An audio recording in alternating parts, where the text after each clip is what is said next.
The main thing that sort of took me to my knees was alcohol. I was a heroin addict for a while and did a lot of intravenous drugs. I knew I was an alcoholic. I could admit that I was an alcoholic, but I couldn't accept it. I can't do the just take one or two and that's it. It has to be all or nothing. I ended up having a stroke due to my drinking. It was fine for a while until it wasn't. Alcohol had taken my soul. I had no soul. I had nothing left. My name is Nicole Young, and this is the Rock Your Bottom podcast.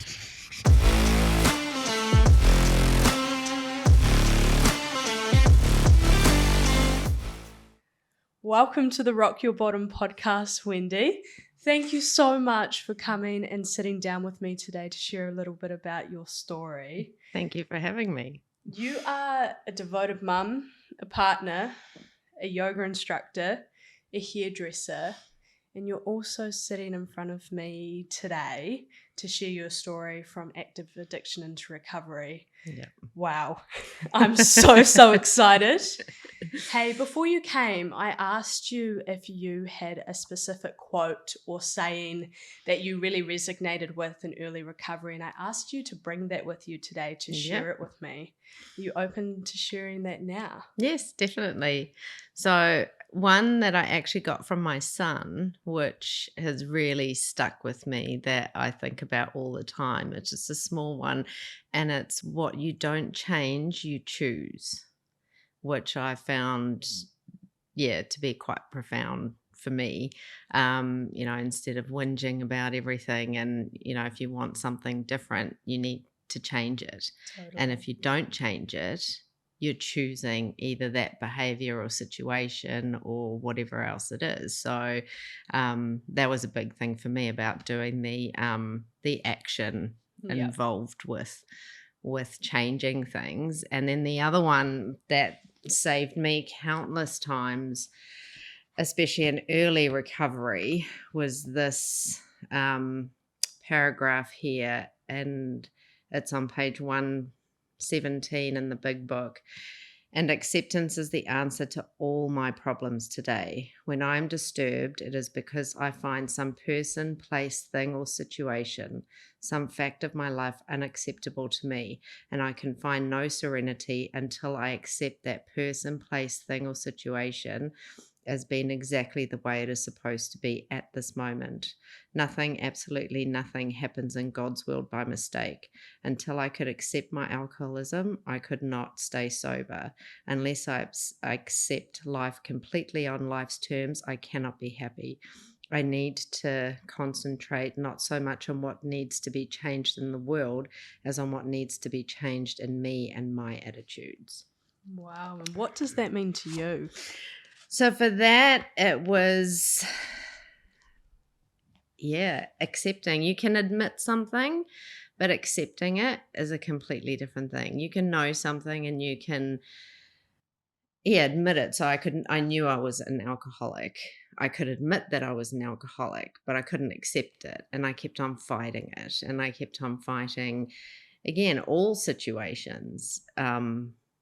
People, places, and things, what I needed it to be. It wasn't going how I thought it should be, and just feeling really irritated and angry and frustrated. And, it's like, if this didn't happen, that wouldn't happen. And, I want things to go a certain way. And it never did how I thought it should go, and learning to just let it go and accept it for what it is, and going, everything happens for a reason. There's even the really dark times, there's always a reason for it. So I've found along my journey, the more I've accepted things, the more I can let them go. You're not holding on to them, trying to control them, trying to make it go how you think it should go. So that's been a really big one for me. And everything changed for me when I started doing the action and I started changing. So all the people, places, and things that annoyed me before didn't annoy me as much. They hadn't changed. I had changed. So my attitude towards things changed. My outlook on life changed. So my happiness and well-being changed as well, and I wasn't putting it in all those outward things. None of that changed, but I did, which then kind of made everything change, if that makes sense. How remarkable. To give the viewers a little bit of context, would you please be able to highlight how sober you are today and what your substance of choice was? Sure. So at the moment, I'm 6.5 years sober. Congratulations. So I've always the main thing that sort of took me to my knees was alcohol. But in the past, in my young, early teens, late teens, I was a heroin addict for a while and did a lot of intravenous drugs. I managed to stop that mainly because I removed myself out of the situation, and but then it was the alcohol that really got me because it's socially acceptable. It's, people, you do something to help someone else, they're like, oh, thank you, here's a bottle of wine, or here's a box of beers, or, it seemed like a normal thing, and always had people that drank around me. I always drank a little bit more, and as time went on, it just got worse and worse, and that was the thing that I found the hardest to stop. Yeah. Totally. Reflecting back, if we go and have a look back to your childhood and teenage years, where do you think your addiction began? I would say, now that I've had chance to reflect on everything as I've gotten sober, the isms that were there, the same behavior, not necessarily just the alcohol or the drugs, it can be anything that you pick up, doesn't just have to be a substance. That probably was right from the word go, right from a young child. I always wanted to do things my own way. I was very strong-willed, very independent, and I also I would do everything to excess. So even, my mum said she was baking and it's like she had condensed milk there, and she's like, no, don't eat too much. It's very sweet. It'll make you sick. So I loved it, and I ate 2 tins of condensed milk, and surprise, surprise, I got sick. And now I can't stand the stuff. If I smell it, I'm just like, oh my God, no, it reminds me of that. But it was, everything I did as a kid was to excess. I didn't have an off switch. I started something and I'd just carry on going. And then I always felt very different from my family. I had different outlook on life. I felt very separate from them, even though I was included, and I had a great childhood, an amazing childhood, and all of us 3 girls were brought up exactly the same. We had the same opportunities. Had a very wonderful, loving family, but I didn't feel comfortable or happy. I needed something else. I was like, there's something that's missing. And then when I found the drugs and alcohol, that was perfect. I was like, sweet. So that became my solution for a while, until it didn't, until it got worse. So, I can't do the just take 1 or 2 and that's it. It has to be all or nothing. So I've been like that ever since I was young. And I mean, even, you can still, it doesn't just have to be that drugs and alcohol. It can be anything. It can be food, relationships, all sorts of things. And that's what I've learned now in recovery, that it's not just the substance. If you put that down, it doesn't mean that suddenly you're fixed. It can be anything, and it can manifest in different ways. So yeah, that keeps me on my toes. Incredible. I just want to dive back into, I guess, your teenage years. What was your first substance of choice that you did pick up? What was that for you? That was alcohol. And how did that go? Terrible. Just like the condensed milk sort of thing? Yeah. That, I think I was about 13. Yeah. And friends, me and my sister were 2 years apart, and one of her friends, the dad was away for the weekend and stuff, so we were like, "Oh, we're gonna go there, we're gonna have a few drinks." So we had, like, some beers and stuff there, and everyone else had 1 or 2, and then they couldn't drink anymore because I finished all of it. I polished off the whole lot, and yeah, it was a crazy night, and then we had to go home, and, my sister was like, "You gotta be normal. Mum and dad are gonna get really angry." And yeah, I was vomiting all over the place, and we had to like, "Oh, Wendy ate something bad. I think she's got food poisoning." All the stories come up. But yeah, it was from then that instead of just going, "Oh, we're all going to share nicely," it was like, sweet. I just couldn't wait to have more. So that was the first time. And then, yeah, every time from then pretty much was exactly the same. Tell me a little bit about when drugs were introduced.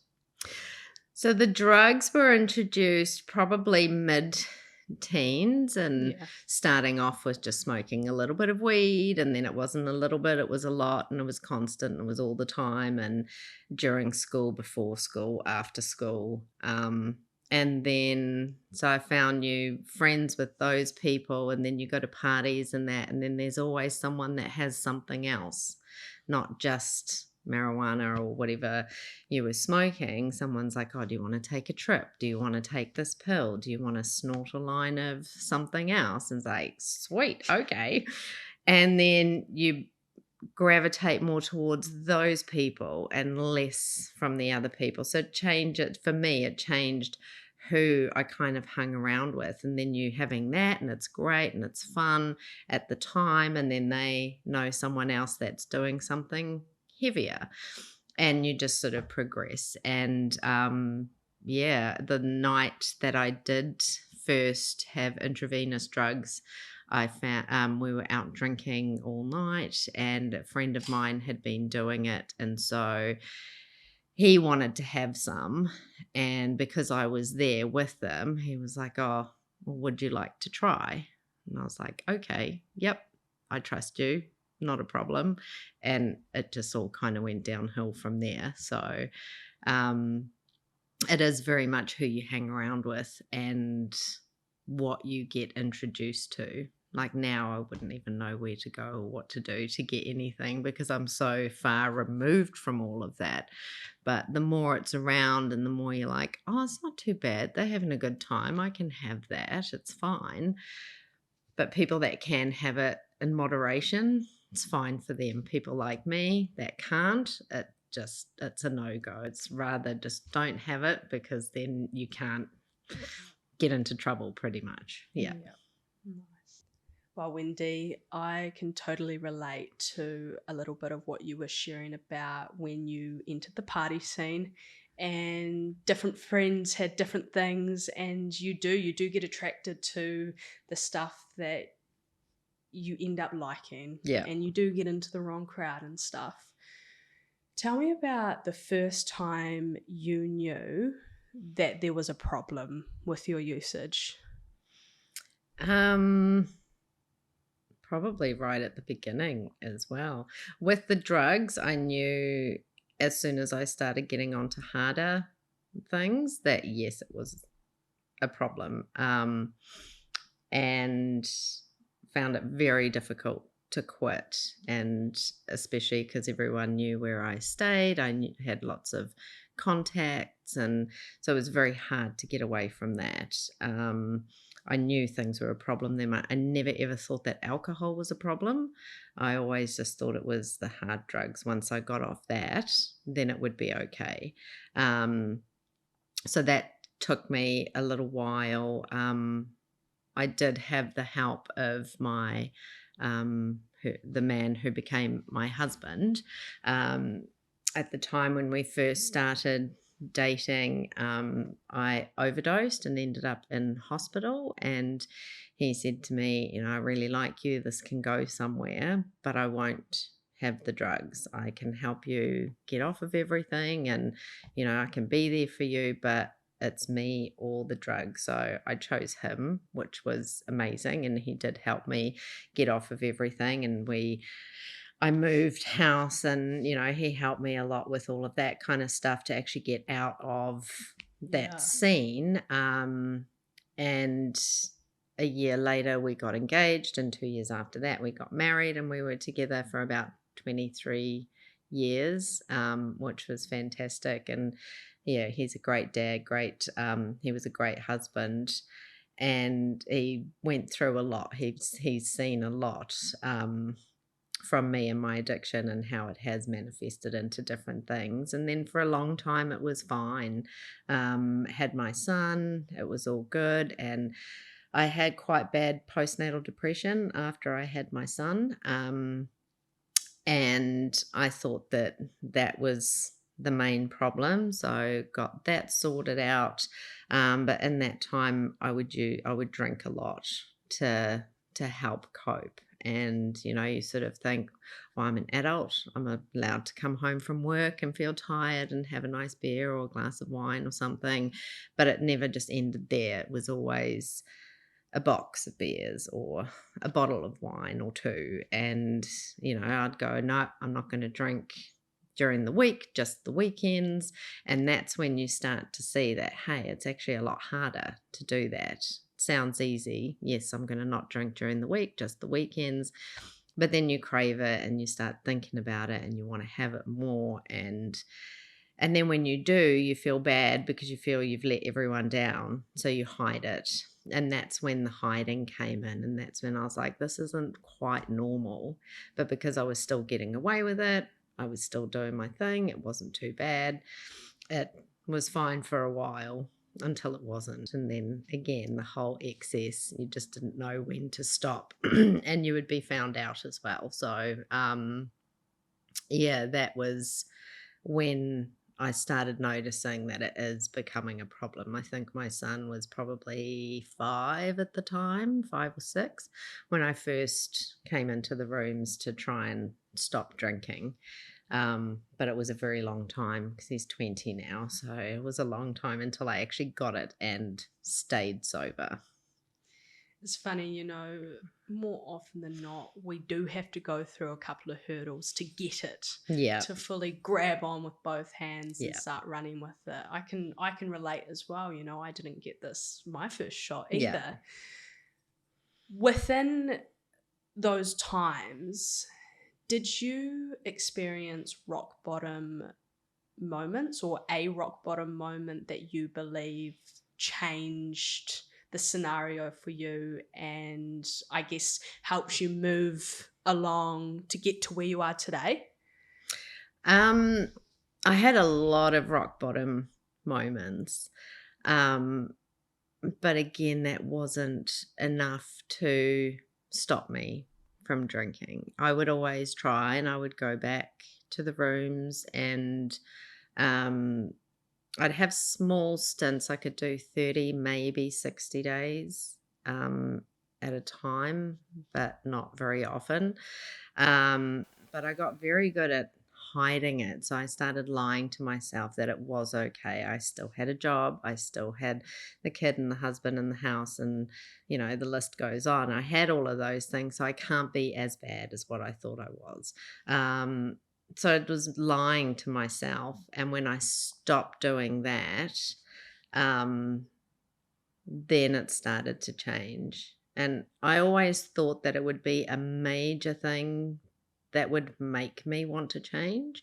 So a lot of the times I would, be lying on the floor in the toilet at, 2 a.m., shaking, vomiting, just thinking that I've given myself alcohol poisoning, that I literally was going to die. And I thought, that's it. I cannot drink that. I'm not doing this anymore. I have to stop.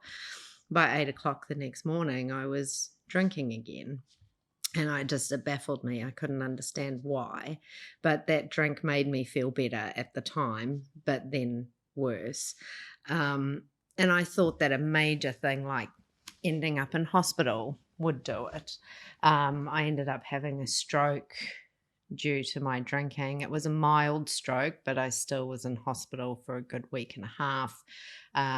Didn't have the feeling of my left side, especially my feet, for good 9 months until everything came back, and that didn't stop me coming out of there. And they said it was a direct result from the amount that I was drinking. And I got out of the hospital and went straight to the liquor store.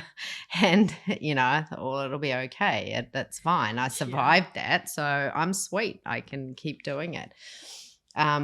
My real rock bottom where I just changed for me, it wasn't anything big or profound or life changing. It was, everything was getting on top of me. I was thinking a lot about, how can I stop? I can't stop. And I've been trying this and trying that and trying everything else, and it wasn't working. And I'd been lying to myself for so long that one day I gave up.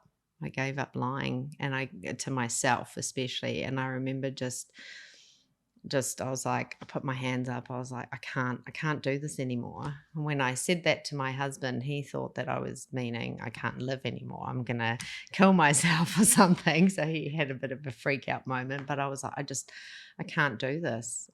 When I realized alcohol had taken my soul, I had no soul. I had nothing left.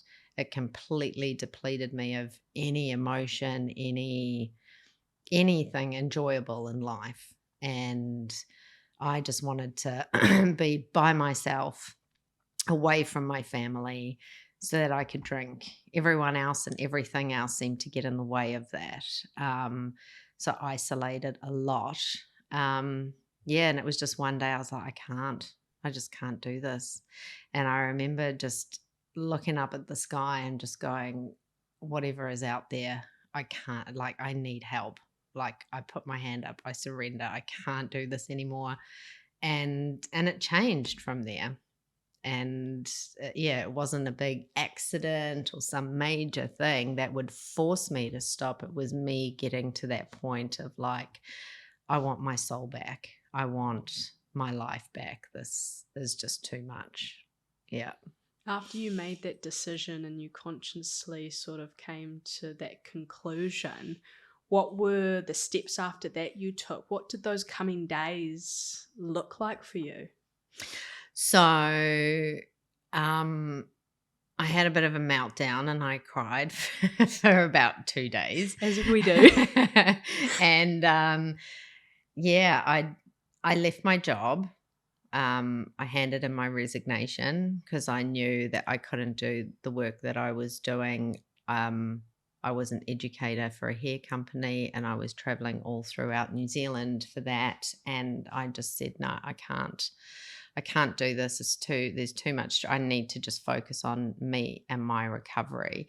So, did that. The whole family got together and they wanting to put me in rehab and they wanting to do all sorts of other things. And from experience, from being in the rooms and for 10 years and knowing a lot of people, I had a lot of close friends there, but I'd never actually done the program. I'd never done the 12 steps. I'd never really had a proper sponsor. I hadn't done any of the suggested things. And so it's like, I'm just going to throw myself into that. In the early days, my husband had everyone on a roster to watch Wendy, the Watch Wendy roster. So he's like, well, I've got a meeting, so mum can have her from this time to that time and then can go to her friend's house and then I'll be home. So I felt like a child being looked after. But I think they also had to do that for their own security, But I remember saying to him, if I wanted to drink, I would. Yeah. I would find a way, and no one can physically stop me. I can go to the shops anytime. But I don't want to do that. So having the people around me in AA and in the rooms, getting a sponsor straight away. I sat down with the meetings list and I circled all the meetings that I was going to go to. Yeah. And I was just honest for the first time in my life, completely honest, and would sit there and go, I can't do this. I don't know what I'm doing. I need help. and a wonderful woman who was actually the first person I'd ever met within AA. She became my sponsor and helped me through those steps, but it was just one day at a time, and it was just reaching out and just telling everyone that, right, this is what I'm doing, and finding that support. Incredible, Wendy. As a yoga instructor today, would you be able to tell me a little bit about how you were introduced to yoga in the early days and how it has helped you in your recovery? Sure. I first got introduced to yoga when I was about 20. We went to a class, a lady that I worked with, we decided to go. I'd been curious about yoga, but never really looked into it. And after my first class, completely fell in love with it. Started reading books and everything. And as always, it was all or nothing. So I would have full on, time where I'd do it and then just nothing, and I wouldn't do it for ages. It started off very much the physical practice of yoga. So more to, get flexibility, tone, you're looking more on that outward appearance. As I've gone through my yoga journey, it's not so much about the physical, more about the internal. So I'd always been interested in that, and my dream was to teach. I was like, I would love to be a teacher. I would love to study. I would love to learn it. I would love to be able to teach other people. But I had this block in my head of like, I'm too old. I should have done this earlier. It's not really a 9-to-5 job. Like, how is it going to support me? All these different things. I just didn't know how I could make it work, and so I just put it in the too hard basket. And then with my wonderful sponsor, as I was in the beginning, when I was first starting to get into recovery, and she was asking me, what are your passions? What are you passionate about? And I couldn't answer her for quite a while. It was hard because it was like, oh, I love doing this, this, and this.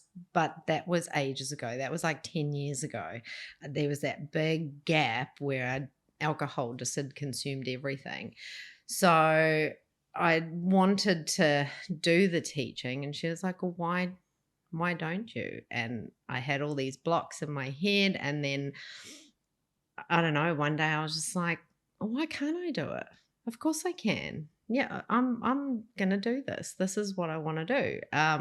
So I did have that very strong calling, and then started Googling stuff, researching, where you should go anywhere in New Zealand. And then I was like, why don't I go to the source of where yoga came from? And Rishikesh in India is considered the birthplace of yoga.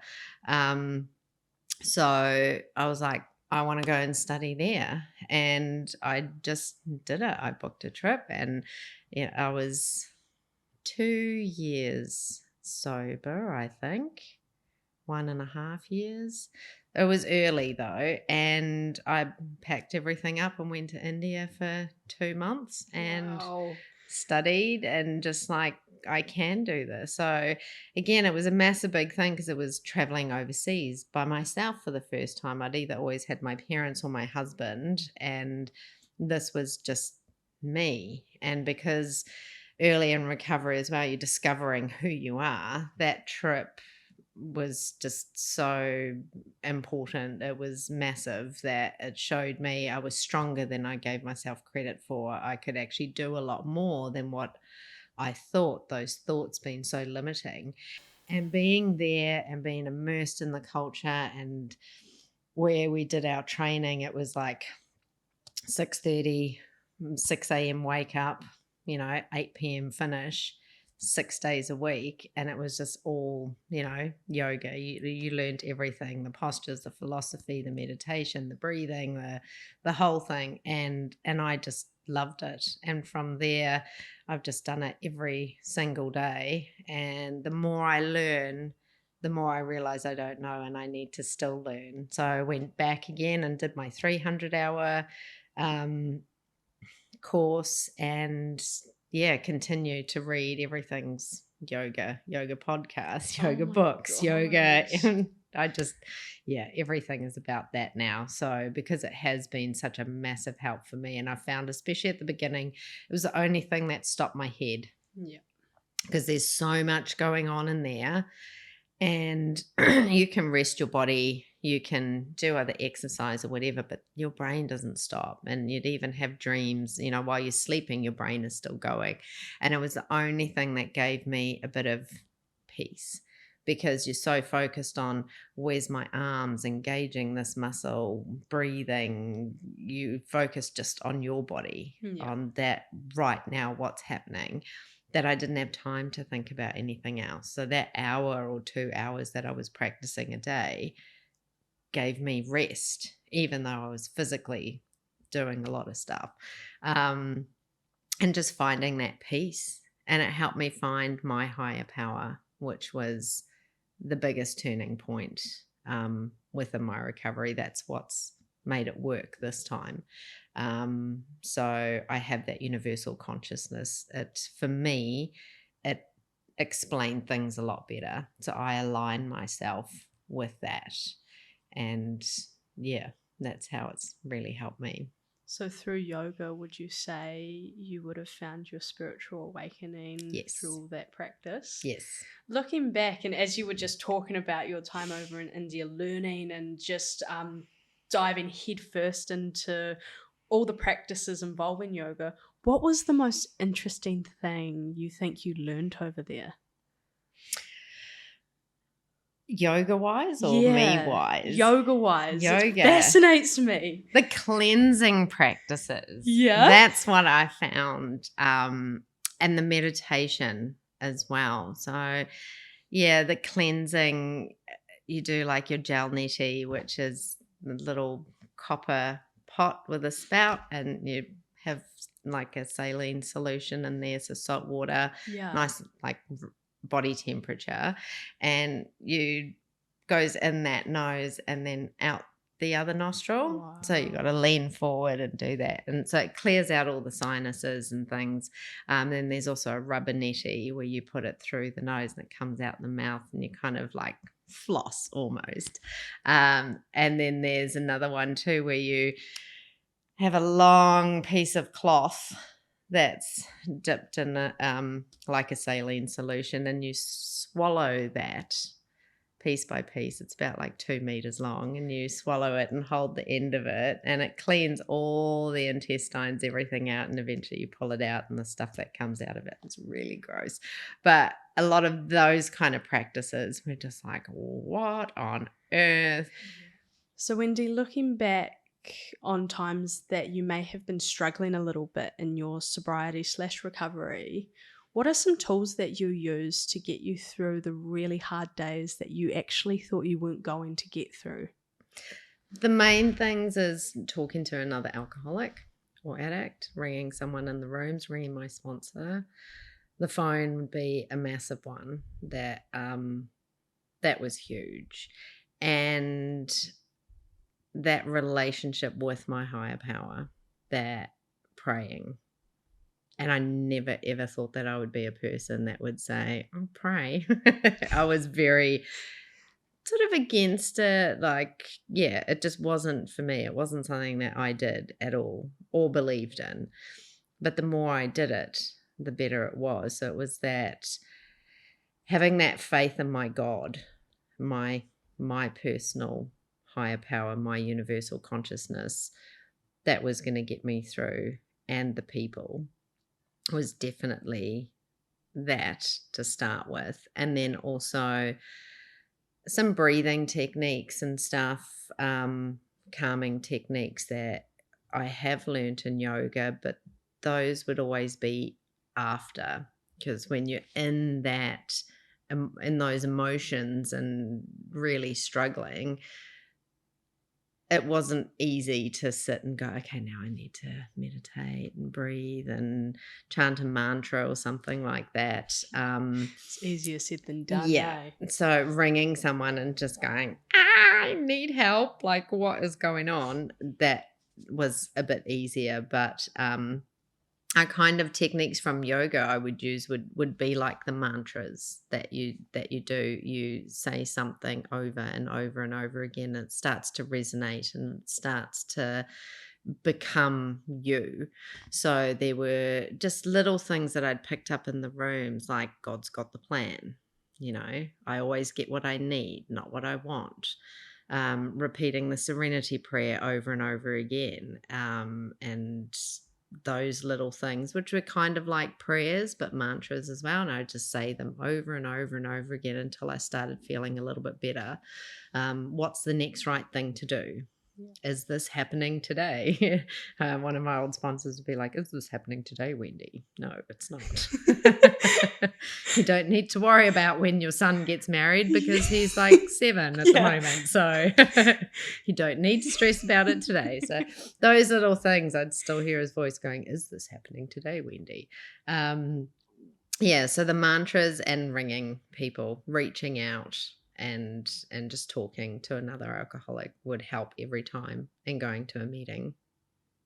Amazing. It's just incredible, how far we come in such a short amount of time as well.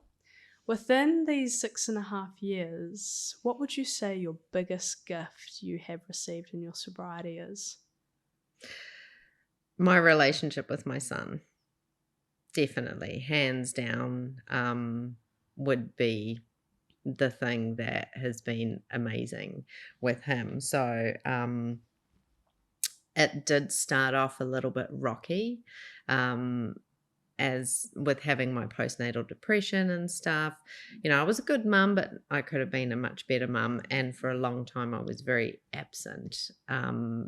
Not physically, but mentally and emotionally, I wasn't there for him.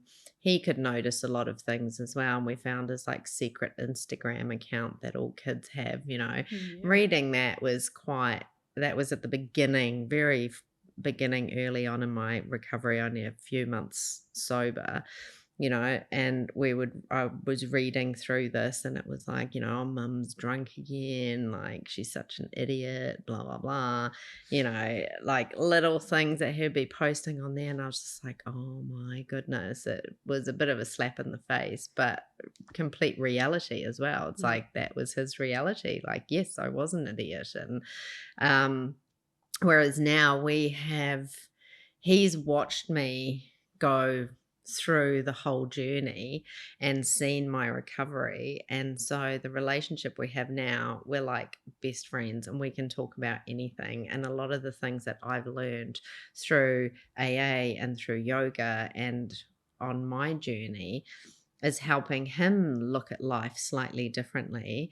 And he's passing on some of that knowledge to his friends now, that a few I can see will belong in the rooms at some point. They haven't got there yet, but you can kind of tell. And so that, given him that reference point of how bad things can get, being aware of it, because you can't change anything you're not aware of. So helping him become aware of things, and just the relationship that I have with him has been the best gift. And finding my soul again. Those are the top two. Amazing. Within finding you, just like you highlighted, I know just from previous conversations with you, you find yourself back in India a couple of times a year. Yeah. Should we be able to talk a little bit about that and what attracts you to continue going back to India? So, India was never my first choice of somewhere to visit. I never thought that it would be somewhere that I would really want to go. And then the more I looked into it, I was like, oh, this looks fascinating. So within going to over there to study, I was like, well, while I'm here, I may as well look at a few things as well. And it was quite scary going all by myself, like a single woman traveling through India. But it was just incredible. From the time I got there, I don't know what it was. I just felt amazing. Like here in New Zealand, where there's hardly any people, I can be in a shopping mall and just be like, oh my God, there's so many people here. I just need to get away, because you feel a bit anxious being with too many people. In India, there's millions of people. I feel so calm, so relaxed, so at peace, so like this is where I belong, even through all that chaos. The people I've met are incredible. So I love the yoga. I love exploring the place. The spirituality that they have there as well is incredible. That draws me there too. But I don't know. It's just somewhere that my God is leading me to. So as I'm going on this journey and just letting my God be in control of where I go, it's just opening up all those doors. And I had I took my son there this time last year, so you could see what his crazy mother gets up to every year. And even he said, he was like, Mum, everything about you changes when you're here. He's like, there's a spark in your eye that I've never seen before. He said, you belong here. This is where your soul belongs. And that's that kind of connection that I have. Is I feel the most grounded, at peace ever when I'm there. And I love seeing my teachers and learning more, but then the main reason I go as well is volunteering at Karma Animal Trust and Wow. looking after all the street dogs and street cows, the odd monkey, the odd three-legged cat, and just looking after all the dogs and the animals and just doing that every day. I How do love you it. cope with that? Because that must be quite hard to witness and hard to see as well. Because I've seen some of the photos that you've come back to New Zealand Mm. with, and a lot of these animals are struggling. How do you manage to cope with that? I never thought I would be able to, but I think when you see the impact we make, the small little team in Rishikesh, the impact that they actually make on these animals' lives. And yes, we lose some, and it's a big job for just such a small team of us. But seeing ones where they've come in and been, almost dead, to then, after we've done the recovery with them and help them, it might take a few months, how they're happy and wagging their tails and happy to see you, and they're back to normal and they can, lead a better life. That's the stuff that kind of keeps me going with them. It is, yeah, there's a lot of tears and it is hard, but it's more rewarding Yeah. than the hard. And it's like, well, I'd rather do a little bit of something than nothing. Yeah. So yeah, you kind of get over that, and yeah, you become very close to a lot of the dogs, and you know all their names, and they follow you everywhere. And yeah, I'm like the dog lady over there. But yeah, it's very rewarding. That's amazing. Yeah. Going back to your substance use and the life you live today, completely abstinent from all substances, do you ever find yourself missing it? No, Full no, stop? definitely not. No. Um, because I've been through that again and again and again of like, maybe it wasn't that bad. Maybe I can do it. Maybe I'm just talked myself into it. If I do this differently or that differently. I did that for 10 years and it didn't work, and it just got worse, never better. I'm happier. I have more freedom. I can do anything I want to do. I'm not restricted at all, besides money. But that's like everyone. Yeah, I don't miss it. I don't crave it. I don't think about it unless I'm in a meeting. Yeah. What a story. Before we wrap up this episode, I do have a couple of questions to ask you in regards to the New Zealand drinking culture. And I was wanting to know from your perspective, do you think the New Zealand drinking culture had an effect on your drinking? I think I would have done it no matter what.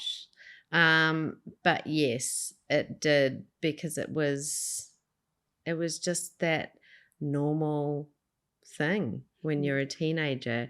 You got to house parties and you drink as much as you can, and whenever the parents aren't there, you're going to drink as much as you can. It was all about the parties and the drinking, which I think sort of opened it up a lot quicker to me. Like, it's your 21st, you need to do a yard glass and see how Yeah. much you can drink, and try and finish it. And I did my yardie at 17, and because I had friends that were older and they were doing it, it's like, hey, I'm going to do that as well.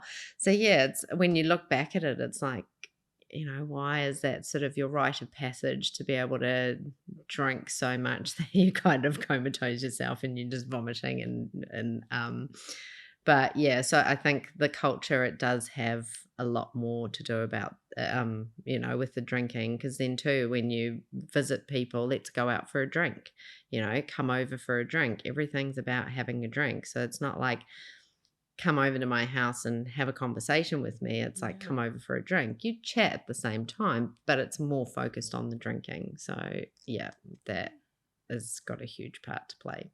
Totally. From your perspective, what do you think we can do differently as a society to see more of a positive impact on our younger generations coming through?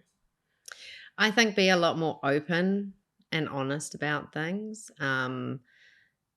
Not hide things from your kids, for me anyway. Like, I thought I was hiding stuff from Mason. He knew what was going on, he knew.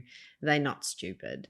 But I think being able to talk to them about the whole story, not just the one or two bad things or good things about, say, drinking or whatever it is, but where it could lead, and exposing them to more of that kind of stuff, and letting them talk to people about how hard it is to actually get sober and to get clean.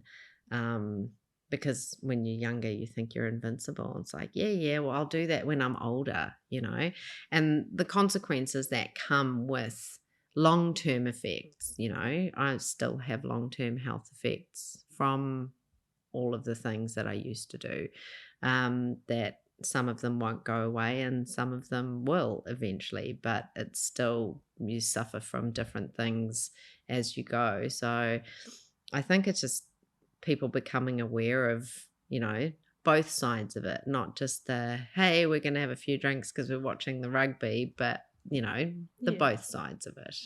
Totally. Yeah. Oh, amazing.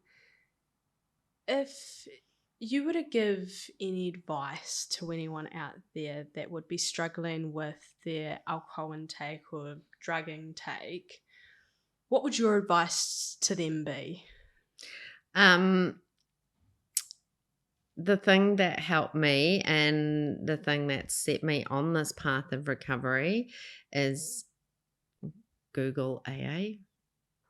Ring the number, you'll speak to someone. The person I spoke to, I'm still friends with now. That's, like 17 years ago. Wow. Who helped me, pointed me in the right direction, and get along to a meeting. They're not scary. Well, it's scary for you when you first go in, but it was the most welcoming place I'd ever been to. And it just helps you understand, and people there have practical tools to help you with your recovery. So that would be my advice.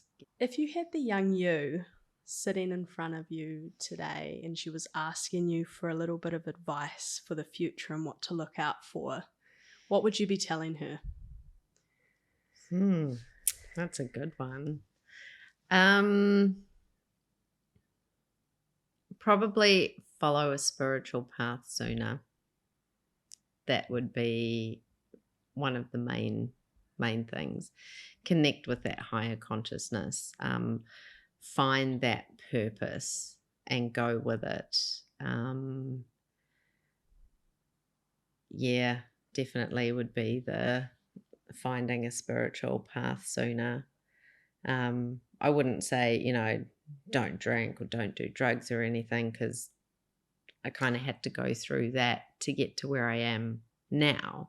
I would never be the person or have the same kind of thoughts or outlook on life now as if I hadn't had all of that. So it wouldn't be to stay away from that first drink or anything. It would just be not to fight so much with myself as well, to let things go and to find a spiritual path. You just spoke about you wanting to find your purpose and, telling the younger you to find her purpose in that spiritual realm of things. What does that purpose look like for you today? For me, it's all working towards that spiritual side. It's the yoga, it's the helping the dogs in India. It's more me being of service to the world versus the world being of service to me. My purpose, I think, is to sort of educate, help to educate people just on what I've learned and from my experiences, to be able to help someone else, even if it's just one person. But yeah, that would definitely be my purpose. Oh my God, I literally have goosebumps as we sit here and just finish up this conversation. But I just want to say a massive thank you for coming here, Not a sitting problem. down, Thank you for having me. sharing your story, because wow, like just wow. It's nothing short of a miracle that you're still here with us today. Yep. And you are totally right. You are here to educate people and just to help that next person that needs a little bit of assistance or help. Yep. Thank you for all you do within the rooms. Thank you again for coming here, and congratulations on 6.5 years clean and sober. And I just cannot wait to see what the next couple of years has in store for you, Wendy. Yep. It's Thank a journey, not a destination. Totally. And thank you so much for having me. It's been great. Thank you. What you don't change, you choose.